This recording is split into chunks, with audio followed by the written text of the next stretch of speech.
Bienvenidos a este especial de Prensa Obrera sobre la reforma laboral en el marco de una campaña que está haciendo el Partido Obrero y la Coordinadora Sindical Clasista para enfrentar esta reforma que pretende barrer con los derechos conquistados por los trabajadores. Y este especial consiste en una entrevista que le vamos a hacer a nuestros compañeros que van a asumir como diputados nacionales por el Partido Obrero en el Frente de Izquierda, Romina del Pla y Néstor Pitrola.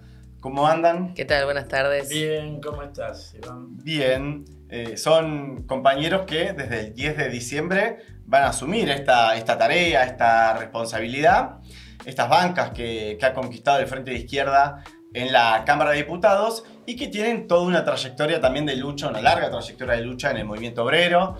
Néstor, además ambos también han ejercido ya como diputados, han enfrentado distintas leyes de ajuste y ataques en los distintos gobiernos y tiene una trayectoria también como histórico delegado gráfico y antes otros gremios, incluso también impulsor del movimiento piquetero, que también surgió enfrentando las consecuencias de otras reformas laborales en el pasado, y Romina del Pla, que es también referente de la multicolor docente que pelea en SUTEBA y en CETERA para defender la educación pública y los reclamos de la docencia. También ha sido secretaria general de SUTEBA Matanza. Así que bueno, ambos tienen mucho para decir sobre este tema.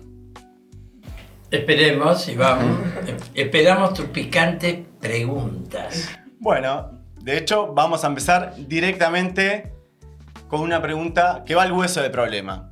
¿Hace falta una reforma laboral en Argentina? Mira, lo que están llamando reforma laboral es quitar derechos. Y ya lo tuvimos, justamente con la experiencia que tenemos, podemos dar cuenta de los resultados. Tuvimos reformas laborales en los 80, cuando me tocó ser secretario adjunto del sindicato gráfico. Quitaron la ley de estabilidad laboral. Nunca, desde el regreso de la democracia, se volvieron a grandes conquistas anteriores del movimiento obrero. Los 40 años de democracia hemos ido teniendo gobiernos que atacaron a los trabajadores. En los 90, Menem hizo una gran reforma laboral, 27 modalidades de empleo contratado. ¿En qué terminamos? 18% de desocupación en el 98. Después vino de la Rúa, ley Banelco. ¿Te acordás? Las coimas del Senado, bueno, gran crisis política, metieron la reforma, 26% de desocupación en el 2002, cuando estalla la convertibilidad. De manera que los resultados de las reformas laborales han sido despidos y más desocupación. Y con Milei ya tenemos una reforma laboral. Y la gente a veces se olvida, sobre todo los periodistas forros del poder. La ley Bases habilita un montón de quites de conquistas. Y hoy estamos peor que antes. Tenemos más desocupados, recesión económica. El empleo no lo crean las reformas laborales. Lógico. Bueno, hay un planteo de que el problema para crear empleo es la rigidez de los convenios colectivos de trabajo, como si eso impidiera ayornarse, adaptarse o modernizar la situación de los trabajadores y de la producción. Bueno, esto es una barbaridad y además hay todo un intento de colocar no solo la idea de que los derechos de los trabajadores, resultado de largo tiempo de lucha, de largos procesos de lucha, para que luego se plasmen en convenios colectivos de trabajo y en otras normas que protegen a los trabajadores. Digo, protegen siempre transitoriamente, porque toda conquista es transitoria hasta que no gobernemos los trabajadores, ¿no? Porque después viene otro gobierno, las patronales se ponen un poquito fuertes y tratan de avanzar sobre lo conquistado media hora antes. Por eso nosotros tenemos una pelea estratégica, pero justamente estas conquistas hoy son tratadas de instalar o de establecer como si fueran un problema para los trabajadores. Entonces escuchamos a Stutzenegger, a los periodistas que le dan letra o que repiten como loro, decir que bueno, que es un problema, que para los trabajadores es un lastre la organización sindical, que es un drama tener derechos porque entonces cada trabajador puede negociar por cuenta propia con la patronal. Ayer, largas explicaciones tratando de establecer que, bueno, hay una igualdad entre un trabajador y un patrón. Entonces te quitan las vacaciones o se establece una flexibilización sobre el periodo vacacional. Y entonces, bueno, vos podés acordar con el patrón. Si en lugar de tomártela todos los años, te la tomás cada 2 años.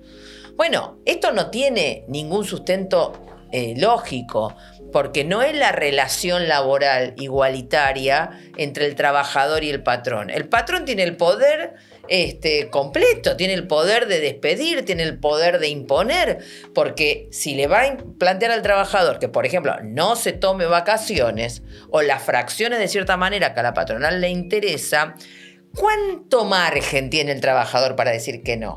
¿Cuánto margen antes de que lo despidan? ¿Se entiende? O de que lo amenacen con el despido. Entonces, no es verdad. Y al contrario, la única libertad que el trabajador tiene real es la de su organización colectiva. Es la fuerza de su organización colectiva. Entonces, nosotros tenemos que ir de lleno desde el Partido Obrero, de la Coordinadora Sindical Clasista, de todas nuestras organizaciones, a volver a desarmar esa completa falacia que se pretende colocar de que el trabajador individual goza de libertades. No. El trabajador individual está a merced de la arbitrariedad patronal. Entonces, esto me parece muy importante porque obviamente que los trabajadores necesitamos hacer modificaciones a este estado de cosas, pero este estado de cosas es el resultado de esas reformas laborales que mencionaba Néstor, porque cuando Menem, con todo el apoyo de la burocracia sindical y de las patronales, impuso la flexibilidad laboral, es el camino que empezó a habilitar todo este proceso de trabajo precario y de no registración laboral. No llegamos de casualidad a esta enorme cantidad de trabajadores sin registración laboral o en negro, o esta enorme cantidad de trabajadores precarios, o esta enorme cantidad de trabajadores que tienen una relación laboral pero disimulada bajo el monotributo. Llegamos como resultado de todas estas medidas que se fueron tomando, que todos decían que era para mejorar la situación del empleo. Falso, esto solo ha habilitado un deterioro de las condiciones. Entonces, ¿qué necesitamos? Revertir esta situación, por supuesto, pero no va a ser con estas modificaciones que, como bien dice el folleto, lo vuelvo a mostrar, miren acá, es una reforma esclavista. Bueno, en ese sentido es interesante esto de la reforma como ataque a la capacidad de negociación colectiva de la clase obrera. Entonces, sobre el problema de que los convenios dejen de ser un piso de derechos y establecer esto de convenios por empresa, por región. Me interesa tu opinión y sobre todo en el marco de cómo se han conquistado estos convenios y cómo se conquistó la ultraactividad, que también es un foco de ataque del gobierno en el sentido de que los convenios tengan fecha de vencimiento. Claro, aclaremos a los que nos miran que la ultraactividad es que cuando un convenio vence, sigue vigente hasta que haya uno nuevo. ¿Cuál es la trampa? Vos decís, si tiene un vencimiento, tiene un vencimiento. Pero ¿qué pasa? Un convenio lo aplican 2 partes, lo negocian 2 partes. Si una parte te dice que no, la patronal, el convenio sigue vigente hasta que se pacte otro. Pero si tiene vencimiento y no hay ultraactividad, no hay más convenio y se acabó. Es decir, que está en manos de la patronal que no haya más convenio. El tema ultraactividad solo, si van contra eso, es la reforma laboral más impactante que vos te puedas imaginar. Ahora veamos otros temas. Bueno, el convenio como piso. Lógicamente, en este momento hay convenios marco. Y después hay convenios por empresa. Ya vienen aplicando una reforma laboral hace muchas décadas, metiendo convenios que van perforando el convenio marco, ¿no? Bueno, ahora quieren definitivamente que los convenios sean por empresa, pero vos sabés la picardía de esta gente, la Unión Industrial, la Sociedad Rural y Capital Agrario, los bancos, todo el establishment. ¿Sabés qué dice? Sí, por empresa, pero que lo negocien los grandes sindicatos. Entonces, ¿Por qué? Vos decís, ¿cómo? Y si es por empresa que lo negocia la comisión interna. No quieren, porque a la comisión interna de pronto los trabajadores la agarran de acá del cuello y le dicen, no, vos no me firmás esto. Asamblea para discutir lo que queremos en la empresa. No, lo firma Cavalieri, ¿no? El convenio de no sé qué supermercado, Cavalieri. O el de camionero, Moyano. Dicho sea el paso, me hiciste acordar con Moyano. El convenio de la rama Clearing tiene fraccionadas las vacaciones. Romina habló, dice un trabajador individual, es decir, la patronal te va a dar la vacación cuando quiera y fraccionada como quiere. Hasta te puede dar un día por semana y disimular una suspensión como vacación. Ahora, veamos un problema, hay que defender la familia trabajadora. Los chicos, ¿cuándo tienen vacaciones? En verano. Si no te las dan en verano, vos no podés estar con tus hijos, mínimamente, ¿no? El fraccionamiento de vacaciones ataca a la familia trabajadora, se llenan la boca. Capaz que van todos los domingos a la iglesia a llenarse la boca con la familia y la defensa cristiana y después te revientan. Porque además tampoco respetan el fin de semana ni el domingo. De lunes a lunes, turnos americanos. Y acá viene otro aspecto de la reforma laboral, que es el banco de horas. Una idea que va a decir banco de horas. Un día poder laborar 12 horas, otro día 4, de acuerdo a como quiera la patrona. Al diablo las horas extras, que digamos en el comercio, en la industria, son muy importantes. Y vos decís, bueno, pero ya hay empresas que no se cumplen. Es cierto. Pero si vos tenés la ley y no se cumple, podés luchar para que se cumpla. Si tenés un convenio y no se cumple, podés luchar para que se cumpla. La masa de trabajadores que están en negro no tienen convenio, pero pueden luchar porque hay otros que lo tienen. Si nadie más tiene un convenio y no tenés jornada, y bueno, no tenés de dónde agarrarte. La patronal te puede dar una jornada de 12 horas, hay un proyecto, ¿sabés, Romina? ¿Viste? Una diputada, sí. Romina Díez, sí. Del PRO santafesino, que dice hasta 60 horas semanales, 60.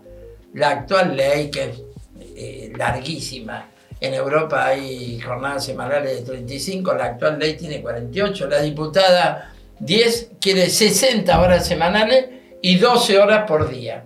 Bueno, chau, sos un esclavo. Por eso el título de nuestro folleto, volvemos a mostrarlo como hizo Romina, es que no es modernización, es esclavismo. Y quiero decir, todos los políticos capitalistas la llaman modernización, incluida Cristina, en textos del peronismo. Yo creo que solo los trabajadores mismos y el Frente de Izquierda rechazan a fondo esta reforma laboral. Y podemos seguir conversando por qué, pero vamos desenvolviendo. Yo quiero retomar dos cosas, permitime, Iván, para aclarar también a un público que por ahí no tenga tanto conocimiento de lo que ha sido esta pelea. Vamos a una definición clara. ¿Qué es un convenio colectivo de trabajo? Un convenio colectivo de trabajo es un acuerdo sobre las pautas y las formas de trabajo y los derechos del trabajador que se acuerdan entre los trabajadores, su representación y las patronales, mediando el Ministerio de Trabajo, ponele, siempre está del lado de las patronales. Ese convenio son los que se quieren arrasar, porque justamente esta reforma en esta primera fase va sobre el empleo privado. Después, por supuesto, que van sobre el empleo público. Además, ya vienen habiendo despidos masivamente. Y otra cosa que me parece importante es que justamente acá en Argentina, como resultado de una lucha histórica de los trabajadores a nivel internacional, se logró imponer, un límite de la jornada laboral de 8 horas, bajo un concepto histórico que es 8 horas de trabajo, 8 horas de descanso, 8 horas de esparcimiento. Una cuestión elemental para el desarrollo de la vida del trabajador, de la trabajadora, esto que decía Néstor sobre la defensa, del intercambio con la familia, etc. Entonces, 8 horas justamente está planteando un límite y la semana de 48 horas, ¿no? Ahora, cuando se habla de 60 horas, estamos hablando justamente de una jornada de 12 horas diarias. Esto es un escándalo. Es un escándalo más allá de que alguien diga, bueno, pero yo ya trabajo 12 horas. Porque hoy muchísima gente trabaja 12 horas. En la docencia, por ejemplo. Porque para juntar un sueldo se trabaja ya no 2 cargos, se trabaja 3. Pero eso no está bien. Eso lo tenemos que combatir, no lo podemos naturalizar. Entonces, como bien decía Néstor, a nivel internacional, no solo se está defendiendo esa jornada de 8 horas, que recordemos fue el gran lema de los mártires de Chicago, el 1 de mayo, cuando peleamos en esa jornada de lucha del Día del Trabajador, ¿no? Por la jornada de 8 horas, sino que a nivel internacional se está reduciendo en muchos casos. ¿Por qué? Porque el desarrollo de la técnica y demás permite reducir la jornada laboral. Sin embargo, estos que quieren modernizar nos quieren esclavizar, generalizando la jornada de 12 horas y eliminando justamente las horas extras y demás. Es muy grave, porque quien hoy tiene que trabajar 12 horas o 16, es un tema que los trabajadores tenemos que revertir, no naturalizarlo. Por eso tan importante que enfrentemos a fondo esta reforma laboral. Bueno, y en ese mismo sentido sucede algo, vos hoy mencionabas a los monotributistas. En general se encubre una forma de fraude laboral, digamos, y con esto hay un intento casi de legalización de una situación en la cual el trabajador tiene una completa desprotección, ni siquiera se reconoce una relación de dependencia. Está presentado de esa manera, como si fuese una forma de ayornarse. El colaborador de la ley bases, perdón, el colaborador de la ley bases, como decían, esto ya está aprobado. Y bueno, y este planteo también ligado a la reforma tributaria de hacer de todos trabajadores autónomos, lo cual en última instancia también es confiscar hasta tributariamente, digamos, al trabajador al cual no se le están reconociendo sus derechos. Entonces, esto también hay un ataque al trabajador que ya sufre esas condiciones de precarización, hoy vos lo mencionabas un poco, y hemos visto distintos planteos, no solo del gobierno, sino incluso también de alguien que pertenece a una organización que se presenta como defensora de los trabajadores que están en condiciones de mayor pauperización, como Pérsico, del Movimiento Evita, que dijo que la reforma laboral solamente afecta a un porcentaje mínimo de trabajadores y por lo tanto no vale la pena luchar por ello. Mira, acaba de salir un informe del INDEC que desmiente totalmente a Pérsico. Es terrible el informe, ¿no? La posición de Pérsico es nefasta.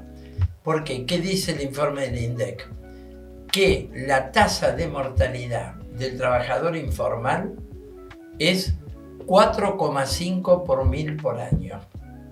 La tasa de mortalidad del trabajador formal, 1,7. Casi un tercio. ¿Por qué? Porque el trabajador informal no tiene obra social. Hay que luchar por ella, para que tenga la salud. Tiene las peores condiciones laborales. Ahí viene el convenio colectivo que explicaba Romina. No tiene ART, mínimamente, por accidente de trabajo, estar cubierto. Tiene una jornada indefinida y por supuesto su salud se hace bolsa porque no tiene jornada, no tiene vacaciones, no tiene aguinaldo. Tiene un salario de hambre, lo cual te obliga a autoexplotarte peor, a lo mejor con 2 trabajos, con más horas. La tasa de mortalidad, repito, de los trabajadores informales, 4,5 por 1000. La de los formalizados, que no estamos en el paraíso en la Argentina, ¿no? 1,7, casi un tercio. Entonces, Pérsico no tiene razón, porque quiere decir que el trabajador informal tiene que aspirar a la situación del que está formal. Entonces tenemos que luchar para que los informales tengan lo que tienen los formales. Sí, los que tienen algo, que son 6 millones, tampoco son 4, ¿no? Son una minoría hoy relativamente en la Argentina. Si ellos pierden las vacaciones, el aguinaldo, la jornada, el convenio colectivo, las obras sociales, que también tienden a perderla, porque Sturzenegger llama impuestos al trabajo al aporte para obra social y llama impuesto al trabajo al aporte previsional. Otra cosa, el trabajador en negro prácticamente no tiene jubilación y después no tiene PAMI, porque tampoco es jubilado. Entonces se muere antes. Es brutal. Entonces tenemos que luchar por el blanqueo, la sindicalización, los convenios colectivos, que explicaba Romina, para todos, para los rapis, para el trabajador que hoy tiene un plan social y es explotado que pase a planta, para los tercerizados que los explotan como quieren y no tienen el convenio correspondiente de la siderúrgica, de la automotriz o de la alimentación, de lo que sea. Es al revés. Lo de Pérsico es pérfido. Ellos promueven que ellos son los líderes de la economía popular, que sería la economía cartonera, la uberización de los trabajadores como una forma de salida dentro del capitalismo. Si hay que luchar contra el capitalismo, luchemos contra el capitalismo, que nos está poniendo en esta situación, y no nos adaptemos para ser todos cartoneros y dejar que los que tienen derecho los pierdan. Al revés, nuestra idea es que se convoquen asambleas de todos los sindicatos, romper con esta política. La CGT se ha sentado a discutir la reforma laboral, la presunta histórica columna vertebral del peronismo, es la columna vertebral de la gobernabilidad de Milei y su pérfida política de salarios de hambre, de reforma laboral. Que los sindicatos convoquen asambleas, en todos los barrios asambleas de desocupados y precarios. Unimos a todo el movimiento obrero, se acabó la reforma laboral, se acabó Milei, abrimos una perspectiva para todos los trabajadores. Y te digo una más, y seguimos charlando. Habiendo más desocupados y más precarizados, como es el objetivo de esta reforma laboral, el trabajador changuero, el cartonero, el que está en negro va a tener más competencia, va a estar peor. Ya nos pasó, no es que lo estamos imaginando, ya nos pasó. Entonces el trabajador que hoy no tiene los derechos es el primer interesado en que el que los tiene no los pierda. Aparte puede ser su primo, su hermano, su papá o su abuelo. Un ejemplo concreto de esto que decía Néstor: si se imponen las 12 horas de trabajo como regla general, por ejemplo en la gran industria. La gran industria tiene hoy turnos de 8 horas y puede tener alguna hora extra, pero en general 8 horas como generalización. O sea que si vos dividís y tiene 3 turnos porque trabaja continuo, tenés 3 turnos. Muchas tienen 4 porque tienen también el de los franqueros, fines de semana, etc. Entonces 4 turnos de trabajo. Si vos generalizás 12 horas, hay un turno o 2 de esos que sobran. Sobran. Entonces, abaratar los despidos, o sea, justamente eliminar la indemnización y demás, es para abaratar el despido y facilitar el despido. Por lo tanto, la cantidad de competencia a ese trabajo que hoy alguien puede pensar, decir, bueno, che, yo hago Uber, hago reparto, hago esto, hago lo otro, y más o menos estoy haciendo un sueldo. Bueno, ojo, porque ya en los 90... todos los que tenemos la edad que tenemos nosotros vivimos que todos pensaban que se salvaban con las indemnizaciones de las privatizaciones, poniendo un kiosco, poniendo un remis, poniendo un parripollo, poniendo un lugar de pádel, y bueno, todo eso quebró y llegamos a lo que llegamos. Pero también llegamos a lo que llegamos porque ningún gobierno quiso velar porque se cumplan estas leyes y estas normas, porque quien tiene que poner los inspectores de trabajo, que justamente que son los ministerios y demás, todos los gobiernos dejaron hacer, todos, los peronistas, los radicales, la alianza, Milei. Por lo tanto, todos los gobiernos dejaron que avance este nivel de precarización laboral y de pérdida de calidad del empleo. Todos son responsables. Y fíjate cómo la CGT, yo quiero volver con un tema, porque este es un verdadero ataque a la organización sindical. Ya lo intentaron con la ley bases y con el decreto 70. Hay partes de esa ley y de ese decreto que están suspendidos porque son claramente inconstitucionales. Pero eso no impide que traten de avanzar sobre los delegados, sobre la organización, que traten de presionar para que no se tomen medidas de fuerza. Entonces, cuando dicen,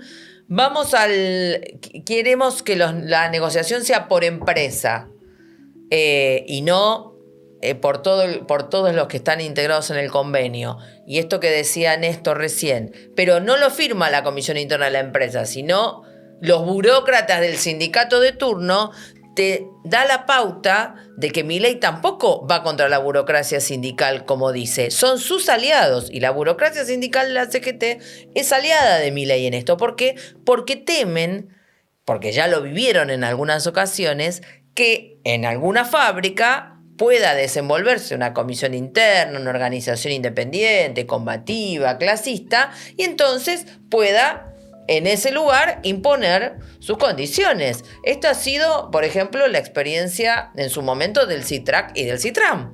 2 sindicatos por empresa, impuestos también cuando se quiso barrer los convenios colectivos y terminó en una de las organizaciones de la clase obrera argentina más combativas, se entiende, de toda su historia. Bueno, esto es lo que quieren evitar.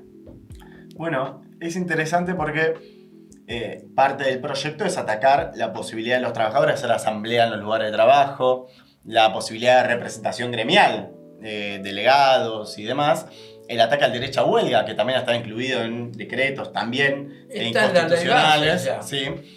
Y está eso también detrás del llamado de la CGT que hizo hoy de decir, bueno, no es reforma laboral sí o no, sino que queremos que nos llamen a discutir la reforma. Es más, incluso una de las declaraciones es, nos tienen que sentar a los que sabemos de esto. Al que hace las inversiones y a los que ponemos el lomo. Bueno, ya los tenemos a Gerardo Martínez. Hace varios meses él dice que no, pero está discutiendo reforma laboral.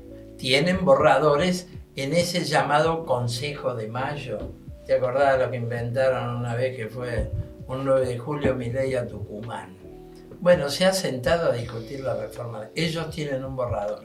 Parece que hay otros borradores. Acá es interesante porque Milei está convocando a los gobernadores para que pongan sus diputados a votar la reforma laboral. Pero no les dice cuál es el proyecto de ley. Tienen que decir, sí, lo vamos a votar. A libro cerrado, hasta los propios gobernadores, que son flores de capitalistas, flores de Garca, de Yarlora, Puyaro, representantes de la oligarquía de Córdoba, de Santa Fe, de la industria automotriz, de la Fundación Mediterránea de Cavallo, y sin embargo no se la muestran. Le quieren que vaya a libro cerrado. Bueno, esto es impactante. Mirá, hay una cosa de la que no hablamos, pero me parece importante, que es el tema indemnización e industria del juicio. Porque lo de la industria del juicio lo han metido hasta debajo de la piel de la pobre gente que prende un televisor, que mira el celular y te mete en la industria del juicio. Por ejemplo, Juan Grabois, que lo va de izquierdista, ¿no?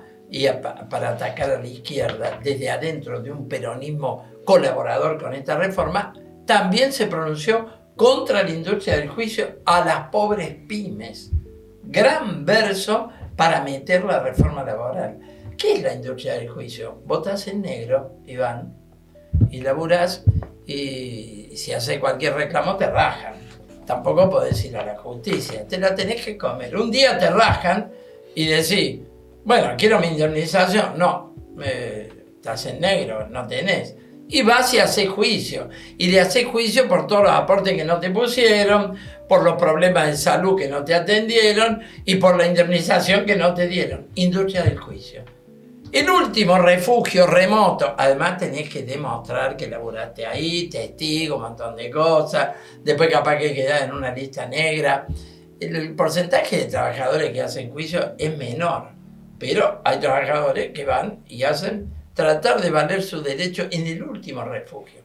Entonces quieren terminar con la indemnización para que no haya industria del juicio. O sea, no tener ningún derecho, no hay problema, no poder hacer juicio porque ya no hay una pálida ley que te proteja. ¿Se ve el problema? Este no es el problema de las pymes. El problema de las pymes es que no venden. Han cerrado 18.000 empresas porque no hay salario, porque el salario no alcanza, no venden y no hay mercado interno, porque hay una avalancha importadora descomunal. La industria textil está trabajando al 40% de su capacidad, 11.000 despidos en el último año, 12.000 suspensiones. Es una liquidación por Shein, por Temu, por esto, por el otro. Una avalancha importante, es una política. La tasa de interés. Va una pyme a descontar un cheque. ¿Por qué no se quejan de eso en vez de venir por la reforma laboral como hace la CAME? Miren, acá tenemos que hacer una gran campaña de clarificación entre las víctimas. Hay que poner en pie a las víctimas. Y te digo una cosa. Yo presenté en la oportunidad de un proyecto de Cristina que fue ley y no blanqueó a nadie, que se llamaba pomposamente blanqueo laboral. Era rebaja de aporte a las pymes. Nosotros hicimos un proyecto de blanqueo laboral. Podemos discutirlo ahora mismo. Un proyecto de blanqueo. ¿Cómo? Trabajador que está en negro notifica a la patronal y al Estado y tiene 5 años de estabilidad laboral. Por supuesto, no lo quisieron tratar en la Comisión de Trabajo, de la cual era presidente el finado Héctor Recalde. Jamás. Eso no. Porque puede movilizar millones de trabajadores negros que dicen: quiero mi blanqueo, tengo estabilidad, hay una ley que me protege, blanqueame. El problema del cierre de empresas no tiene que ver con ninguna ley laboral.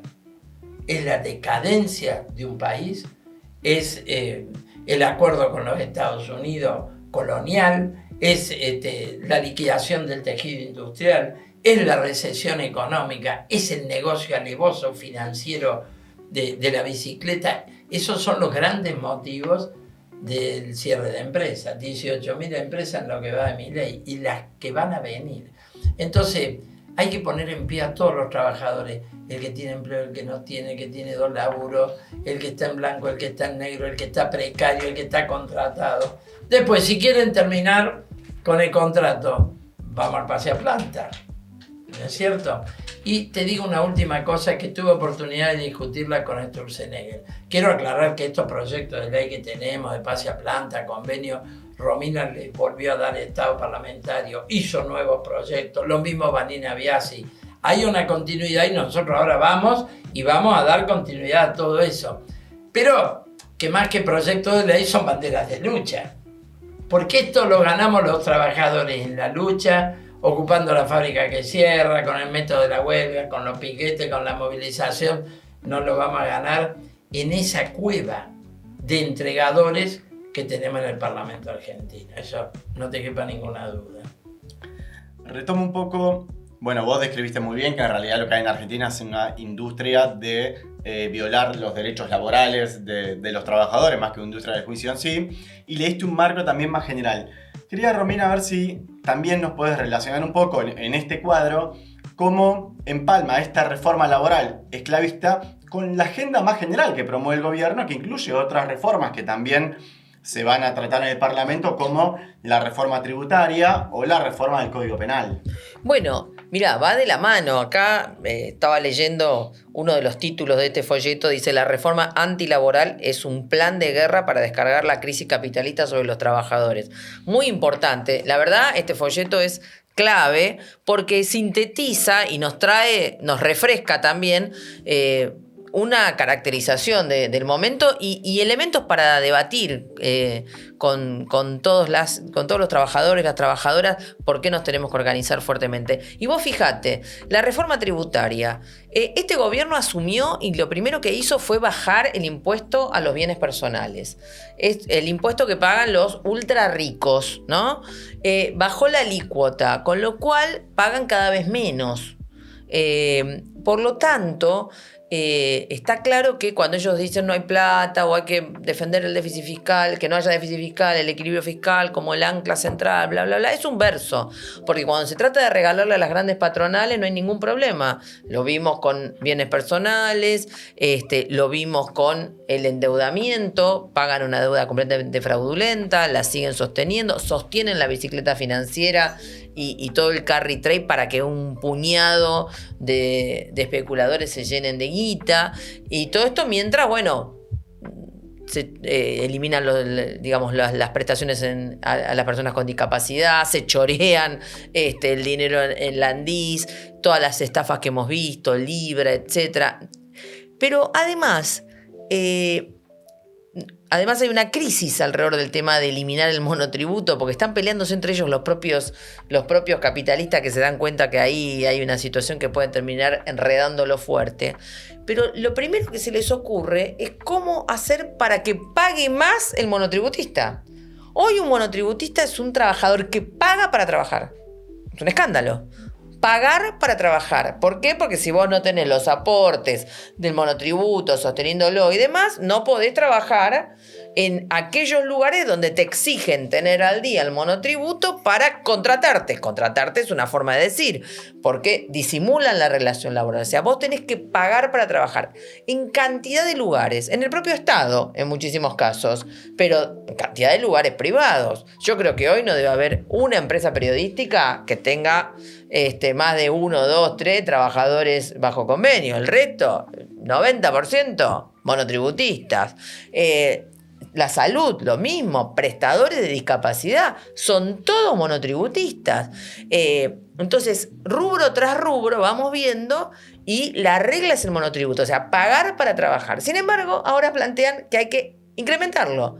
¿Por qué? Porque ya eliminaron el monotributo social, que era la posibilidad de que aquellos compañeros que estaban en cooperativas, en el movimiento piquetero y demás, puedan pagar un monto pequeño y poder tener acceso a la seguridad social. Eso ya lo eliminaron, ahora dejaron el monotributo a secas. Y ahora quieren eliminar el monotributo a secas para pasarlo a un régimen de autónomos. Ahora, un régimen de autónomos ya es ya es un pequeño comerciante, ya es otro rubro, no es un trabajador. Y eso es muchísimo más caro.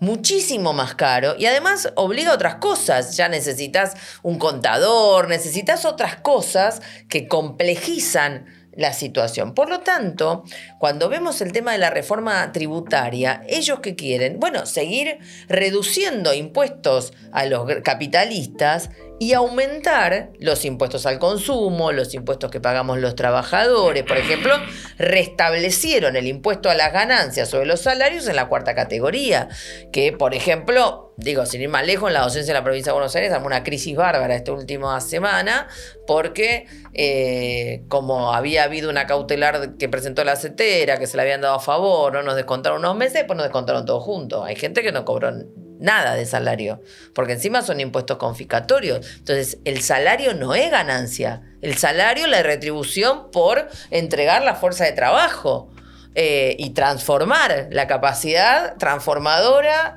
del trabajador que, transforma las materias primas, crea nuevas mercancías. Eso es lo que el patrón le paga al obrero, poner esa capacidad transformadora, mientras se queda con la plusvalía, se queda con esa ganancia generada. Ahora, ya la situación de que encima, sobre ese salario, que ya es miserable, y que aquel que ha logrado un poquitito más arriba que la mera supervivencia ya te descuenten cifras enormes, bueno, es realmente un escándalo. Entonces, toda la orientación de este gobierno en la reforma tributaria es seguir bajando impuestos a las patronales, a los mega ricos, y que el conjunto de la población pague cada vez más impuestos. Esto es muy serio y, por supuesto, va de la mano de reformas en el Código Penal y una futura reforma previsional. Recordemos que ya este gobierno anuló la moratoria, con lo cual 9 de cada 10 mujeres y 7 de cada 10 varones no se van a poder jubilar en este país y tampoco van a tener en su mayoría el acceso a la PUAM, que es la prestación de la vejez, porque eso es solo si sos indigente, o sea, solo si no tenés una cantidad de cosas, entonces no es universal. Entonces, eso que ya se implementó es, el inicio de un intento de ataque más general a todo el régimen previsional. Entonces, modificar, hacer una reforma en el Código Penal cae de maduro para Bullrich y sus secuaces, porque ¿qué quieren?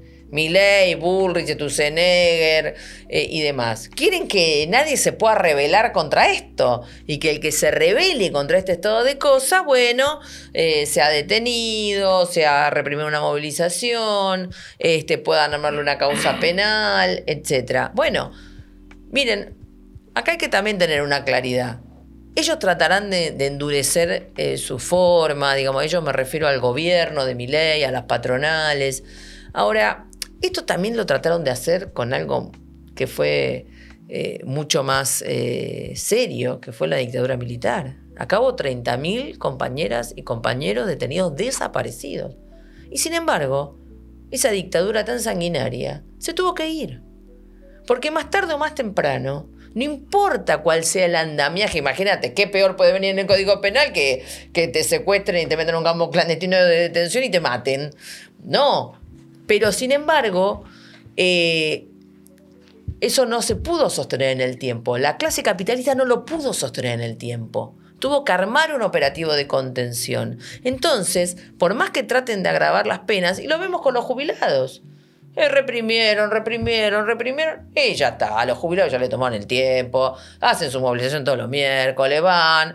Y entonces se terminó la de que no podés pisar el asfalto. Pisamos el asfalto, no movilizamos, venimos haciendo grandes movilizaciones estos 2 años. El movimiento piquetero se sigue organizando a pesar de la persecución. Entonces, va de la mano. ¿Quieren profundizarlo? Sí, por supuesto. Pero no va a alcanzar eso para doblegar a la clase obrera argentina. Bueno, en ese sentido, es interesante además traer a colación la reforma previsional. Bueno, esto de la moratoria también porque es una forma de penalizar al trabajador por los aportes que no hizo la patronal. Claro. Pero en el plano de la reforma, de las luchas contra la reforma previsional, estuvo aquella de diciembre de 2017 que obligó a cajonear una reforma laboral de 140 artículos, creo, que apuntaba también a avanzar un poco en esta dirección. ¿Cómo se imaginan lo que viene ahora?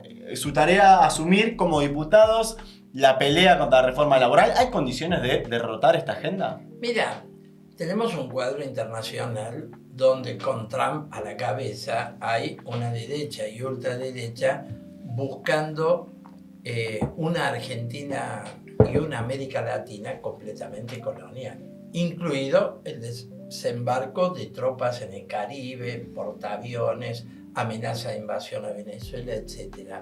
Es decir, es una ofensiva de fondo. Y esta reforma que también describió Romina, el paquete, es el paquete del FMI, las famosas reformas estructurales.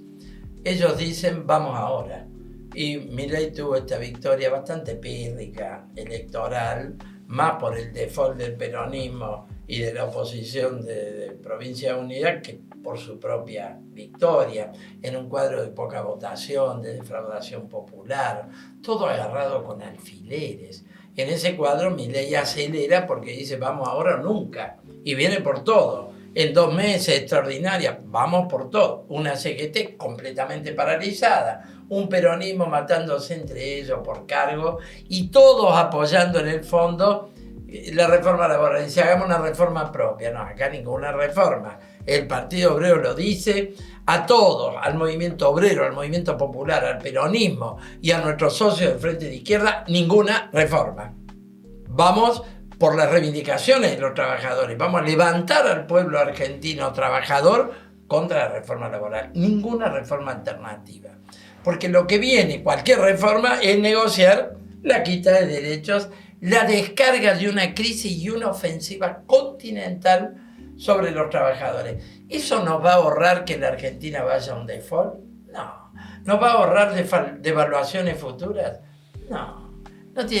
No pasa por acá. Los costos que llevan a la quiebra a los industriales no pasan por los costos laborales. Son de otro orden. Entonces, si hay una crisis del capital, tenemos que enfrentarla como trabajadores, abrir una salida. Y estuvo muy bien lo tuyo de Macri, porque bueno, Macri ganó una elección de medio término, qué sé yo, se comía a los chicos crudos, vinieron las jornadas de diciembre del 2017, metió el cambio de la fórmula jubilatoria, que lo metieron todos los gobiernos, Alberto Fernández, Milei, todos los que vinieron, pero no pudo meter la reforma laboral. Es decir, que tenemos una gran historia de lucha. Y además, el Garrahan, un hospital, acaba de quebrarle el brazo al gobierno. Sacaron un aumento que en realidad es del 100%, porque son las 450 lucas más un 61%. Es decir, no hay que tocar el cielo con las manos. Hoy una verdadera canasta familiar no baja de 2,5 palos, y un médico tendría que ganar desde ahí para arriba, imagínate. Pero han quebrado el brazo al gobierno. ¿Se puede? Claro que se puede. Es decir, tenemos que superar todos estos obstáculos que nos ponen las propias corrientes de la burguesía. Y esta gente está agarrada con alfileres. Y los pueblos de América Latina están sufriendo derrotas electorales, en algunos casos gana la derecha, pero también, por ejemplo, en Ecuador perdieron todos los plebiscitos de la derecha. Y Trump, que es el gran aliado de Milei, estamos agarrados de veces de su rescate, los tipos dicen me voy y se cae la Argentina, perdió la elección en Nueva York y perdió 2 estados al año de gobierno. Es decir, que acá hay que trabajar duro y claramente en la conciencia política de los trabajadores contra esta reforma laboral, contra todo el paquete, para que se abra paso una salida de los trabajadores y reorganicemos la Argentina sobre la base del interés de los trabajadores y no de los amigos de Caputo. ¿Qué querés que te diga? Está muy bien. Bueno, para ir finalizando, no sé, Romina, si querés comentarnos algo más. Entiendo que el Partido Obrero va ahora a asambleas de fin de año. ¿Es para impulsar esta campaña, para impulsar los desafíos que tenemos por delante de los trabajadores? Sí, por supuesto. En muchos lugares se van a hacer el 13 de diciembre, pero bueno, también va a haber alguna fecha distinta, pero desde ya invitamos a todas, a todos, a todes a sumarse a estas asambleas para, bueno, debatir cómo encaramos este fin de año e inicio del año próximo, enfrentando la reforma laboral, que es un tema de interés de todos.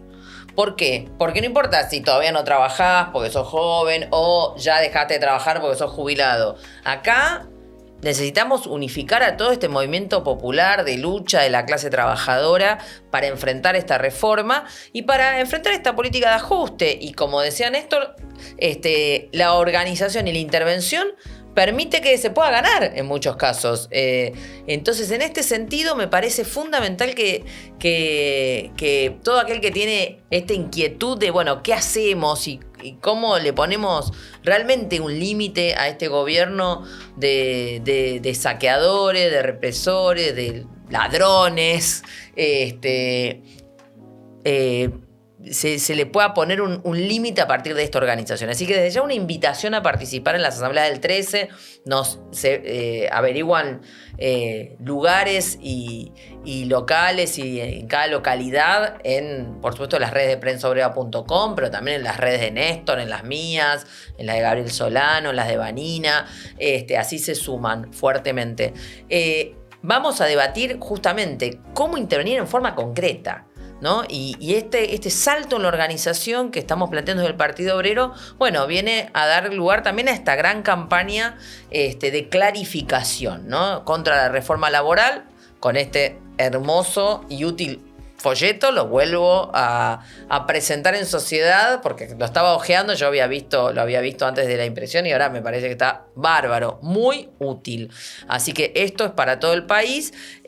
Por supuesto que ya esta campaña está lanzadísima con videos, con artículos que salen todas las semanas en Prensa Obrera. Bueno, desde ya invito a todos a suscribirse a Prensa Obrera, que, digamos, por un lado para recibir los contenidos, fundamental, y por otro lado para sostener, ¿no? A Prensa Obrera.